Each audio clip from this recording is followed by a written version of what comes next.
Hi friends, ಈಗ ನಾನು ಇವತ್ತು ನೈಟ್ ವ್ಲಾಗನ್ನು ಕೂಡ ಕಂಟಿನ್ಯೂ ಮಾಡ್ತೆ ಅಂತ ಹೇಳಿದ್ದೆ.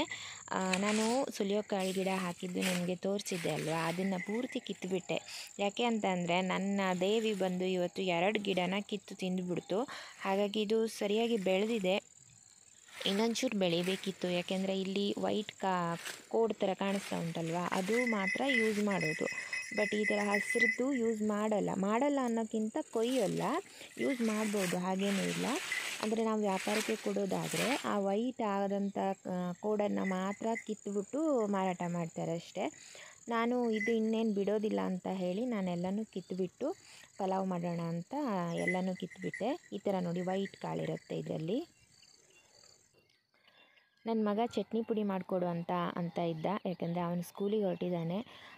ನೆಕ್ಸ್ಟು ಅವನ ಎಲ್ಲಿ ಸ್ಕೂಲು ನಾನು ಅದನ್ನು ಇನ್ನು ನೆಕ್ಸ್ಟ್ ವೀಡಿಯೋದಲ್ಲಿ ಹೇಳ್ತೀನಿ. ಸುಲಿಯೋ ಕಾಳೆಲ್ಲ ಕಿತ್ಬಿಟ್ಟು ಅವನೇ ಇಟ್ಟಿದ್ದು ಇದನ್ನು ಕೂಡ. ಸೊ ಕೊಬ್ಬರಿನ ತುರಿತಾ ಇದ್ದ ಅವನು. ಹಾಗೆ ನೋಡಿ ತರಕಾರಿನ ನಾನು ಈ ರೀತಿ ಕಾಟನ್ ಬಟ್ಟೆಯಿಂದ ಮುಚ್ಚಿಟ್ಟು ಆನಂತರ ನೀರು ಹಾಕಿ ಇಟ್ಟಿರ್ತೀನಿ. ಅಡುಗೆ ಮನೆಯೆಲ್ಲ ಫುಲ್ ಚೆಲ್ಲಾಪಿಲ್ಲಿ ಹಾಕ್ಕೊಂಡಿದ್ದೆ. ನಾನು ಈಗ ಒಂದ್ಸಲ ಕ್ಲೀನ್ ಮಾಡ್ಕೋಬೇಕು ಇದನ್ನು.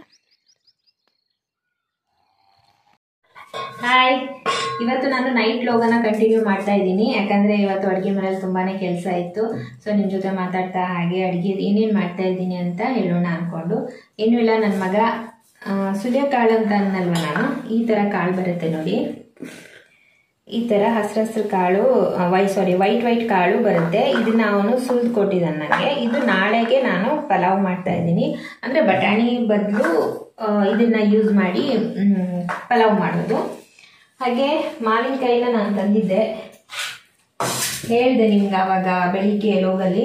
ಮಾವಿನಕಾಯಿ ಅಸೆ ಹುಳಿ ಅಂತ ಮಾಡ್ತಾರೆ, ನಿಮ್ಗೆ ಕೆಲವೊಬ್ರು ಕೇಳಿರ್ಬೋದು. ನಮ್ಮ ಕಡೆ ಬ್ರಾಹ್ಮಣ್ಸ್ ನನ್ನ ಫ್ರೆಂಡ್ಸ್ ಎಲ್ಲರಿಗೂ ಗೊತ್ತಿದೆ. ಸೊ ನಾನು ಅದನ್ನು ಇವಾಗ ಮಾಡ್ತಾ ಇದ್ದೀನಿ. ಇದನ್ನು ತೊಳೆದು ಹಾಗೆ ಈ ಕಡೆ ತೊಟ್ಟನ್ನು ಕುಯ್ದುಬಿಟ್ಟು ಇದನ್ನು ಇವಾಗ ನಾನು ಬೇಯಿಸೋಕೆ ಇಡ್ತಾ ಇದ್ದೀನಿ. ಇದಕ್ಕೆ ಸ್ವಲ್ಪ ನೀರು ಹಾಕಿ ಮತ್ತು ಹಸಿಮೆಣಸು ಜೊತೆಗೆ ಬೇಯಿಸ್ಕೊಂಡು ಇಟ್ಕೋತೀನಿ ನಾನು ಇವಾಗ. ತುಂಬ ಚೆನ್ನಾಗಾಗತ್ತೆ ಇದು. ಅಂದರೆ ಹಿಂಗಿನ ಒಗ್ಗರಣೆ ಕೊಡಬೇಕು ಇದಕ್ಕೆ. ಒಂದು ಸ್ವಲ್ಪ ನೀರು ಹಾಕಿ ಬೇಯಿಸಿಟ್ಕೊಳ್ಳೋದು ಇದು. ಈಗ ನಾನು ಬೇಯಿಸ್ಲಿಕ್ಕೆ ಇಡ್ತೀನಿ ಇದನ್ನು.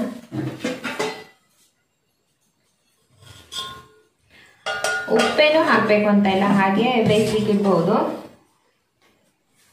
ಖಾರ ನೋಡ್ಕೊಂಡು ಹಾಕಬೇಕು, ಹಸಿಮೆಣಸು ಎಷ್ಟು ಬೇಕು ಅಂತ ಹೇಳಿ.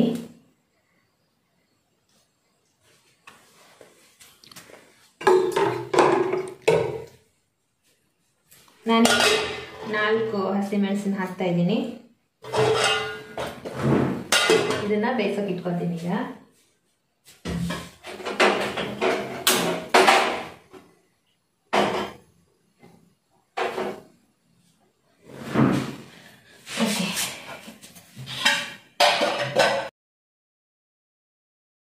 ಇವಾಗ ಪಾತ್ರೆ ತೊಳೆಯೋದು ಯಾವುದಿದೆ ಏನು ಎಲ್ಲ ನೋಡಿಕೊಂಡು ನಾನು ಅದನ್ನೆಲ್ಲ ನೀಟಾಗಿ ಜೋಡಿಸಿಡ್ತಾ ಇದ್ದೀನಿ.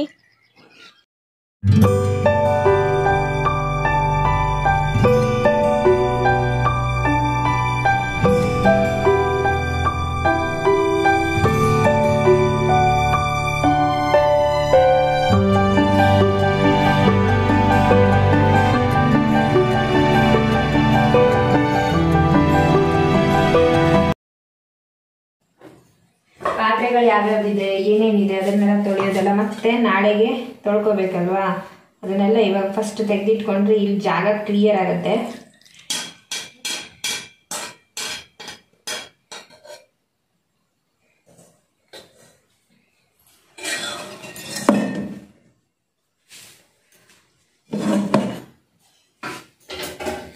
ಇವಾಗ ಸ್ವಲ್ಪ ಜಾಗ ಸಿಕ್ತು ನಂಗಿಲ್ಲಿ.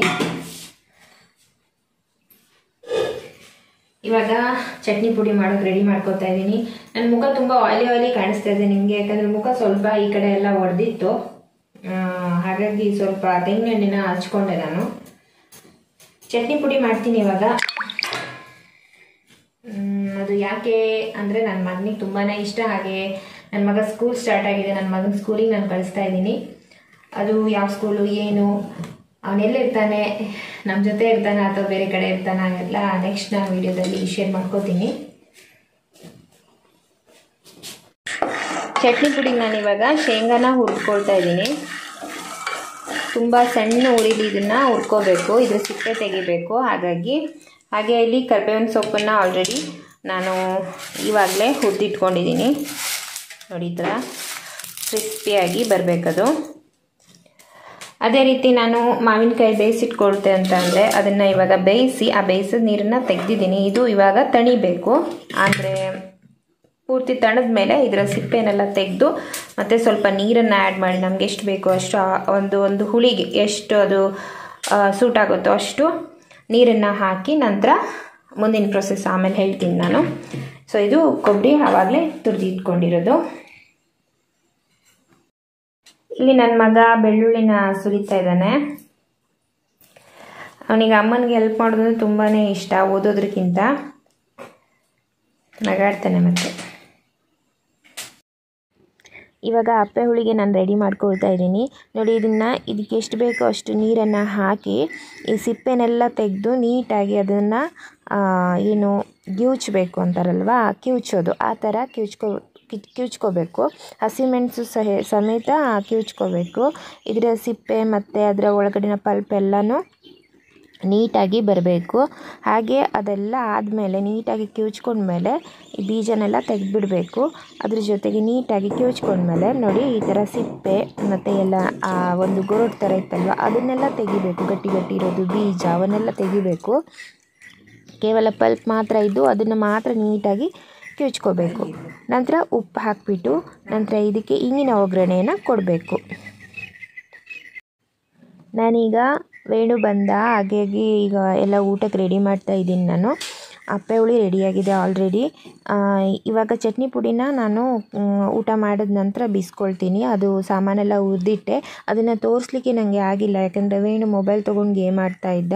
ಅವನು ನೈಟ್ ಸ್ವಲ್ಪ ಹೊತ್ತು ಫ್ರೀ ಇದ್ದಾಗ ಎಲ್ಲಾದರೂ ಸ್ವಲ್ಪ ಹೊತ್ತು ಗೇಮ್ ಆಡ್ತಾನೆ. ನಾನು ಬೇಡ ಅಂತ ಹೇಳೋದಿಲ್ಲ. ಹಗಲಿಡೀ ಪಾಪ ಅದು ಇದು ಕೆಲಸ ಅಂತ ಮಾಡ್ತಾ ಇರ್ತಾರಲ್ವ ಪಾಪ, ಅದಕ್ಕೆ ನನ್ನ ಫೋನ್ ತೊಗೊಂಡೆ ಗೇಮ್ ಆಡೋದು ಅವನು. ಇವಾಗ ಊಟಕ್ಕೆ ಒಂದೊಂದೇ ಆಗಿ ನಾನು ಏನಿಲ್ಲ ಅನ್ನ ಸಾಂಬಾರು ಮತ್ತು ಅಪ್ಪೆ ಹುಳಿ ಇವಿಷ್ಟೇ ಇರೋದು. ಸೊ ಇವಾಗ ಊಟ ಮಾಡೋಕ್ಕೆ ಎಲ್ರಿಗೂ ಕರಿತಾ ಇದ್ದೀನಿ.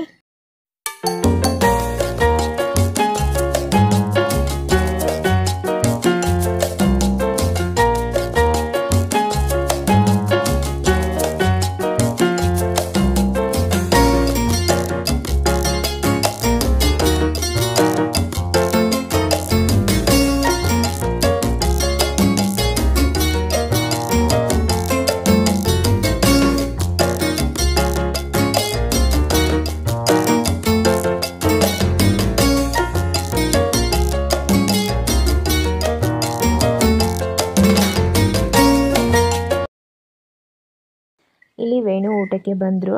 ಬಟ್ ಅವರು ಅನ್ನ ಸಾಂಬಾರು ಹಾಕಿಟ್ಟಿದ್ದೆ ನಾನು ಊಟ ಮಾಡ್ತಾರೆ ಅಂದ್ಕೊಂಡು. ಅವರು ಅದು ಬೇಡ ನನಗೆ, ನೀನು ಅಪ್ಪೆ ಹುಳಿ ಮಾಡಿದ್ಯಲ್ವ ಅದನ್ನೇ ಹಾಕ್ಕೊಂಡು ಊಟ ಮಾಡ್ತೆ ಅಂದರು. ಮತ್ತು ಅವ್ರಿಗೆ ಬೇರೆ ಬಟ್ಲ ಕೊಟ್ಟು ಹಾಕ್ಕೊಳ್ಳಿಯಪ್ಪ ಅಂತ ನಾನು ಊಟ ಕೂತ್ಕೊಂಡೆ. ಅದನ್ನು ನಾಯಿಗೆ ಹಾಕಿದ್ರೆ ಆಯಿತು ಅಂತ ಹೇಳಿ.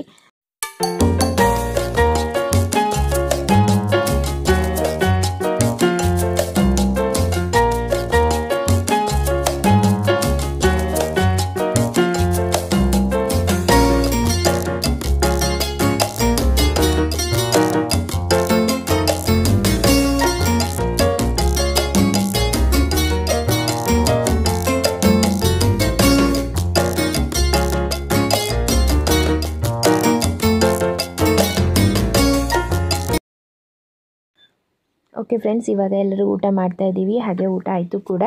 ಮತ್ತು ವೇಣು ಮೊಬೈಲ್ ತೊಗೊಂಡು ಹೋಗಿದ್ದ. ಚಟ್ನಿ ಪುಡಿ ಬೀಸಬೇಕಾದ್ರೂ ಕೂಡ ವಿಡಿಯೋ ಮಾಡೋಕ್ಕೆ ಕೊಟ್ಟಿಲ್ಲ. ಇವಾಗ ನನ್ನ ಚಟ್ನಿ ಪುಡಿ ರೆಡಿಯಾಗಿದೆ. ಇನ್ನು ಮಗ ಎಲ್ಲ ಮಲ್ಕೊಳ್ಳೋ ತಯಾರಿಲಿದ್ದಾರೆ, ಮಲ್ಕೊಳ್ತಾರೆ. ಸೊ ನಾನು ನಾಳೆ ಮತ್ತೆ ವಿಡಿಯೋನ ಕಂಟಿನ್ಯೂ ಮಾಡ್ತೀನಿ. ಇವತ್ತು ನೈಟ್ ವ್ಲಾಗನ್ನು ಯಾಕೋ ಇನ್ನೂ ತನಕ ಮಾಡಿಲ್ಲ, ಮಾಡಬೇಕು ಅನ್ನಿಸ್ತು, ಮಾಡಿದೆ. ಪಾತ್ರೆಗಳನ್ನೆಲ್ಲ ಇಲ್ಲಿ ತೊಳೆಯೋದನ್ನು ಜೋಡಿಸಿಟ್ಕೊಂಡಿದ್ದೀನಿ. ಮತ್ತು ನಾಳೆ ವ್ಲಾಗನ್ನು ಕಂಟಿನ್ಯೂ ಮಾಡ್ತೀನಿ. Thank you for watching. Bye bye, take care.